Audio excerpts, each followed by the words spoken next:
ನೀರಿನಲ್ಲಿ ಸಿಕ್ಕಿದ್ದಾವೆ 3,000 ಎಲ್ಪಿಜಿ ಸಿಲಿಂಡರ್ಗಳು.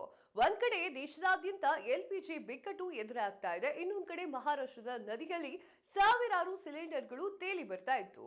ಮಹಾರಾಷ್ಟ್ರದ ರಾಯಗಢ ಜಿಲ್ಲೆಯಲ್ಲಿ ಸುರಿಯುತ್ತಿರುವಂತಹ ಭಾರಿ ಮಳೆಗೆ ಈ ಒಂದು ರೀತಿಯ ವಿಡಿಯೋ ವೈರಲ್ ಆಗ್ತಾ ಇತ್ತು.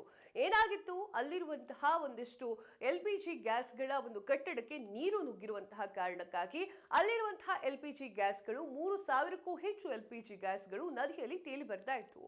ಅಲ್ಲಿರುವಂತಹ ಜನರು ಆ ಎಲ್ಪಿಜಿ ಗ್ಯಾಸ್ಗಳನ್ನ ತೆಗೆದುಕೊಳ್ಳಲಿಕ್ಕೆ ಸಾಲಾಗಿ ನಿಂತ್ಕೊಂಡಿದ್ರು.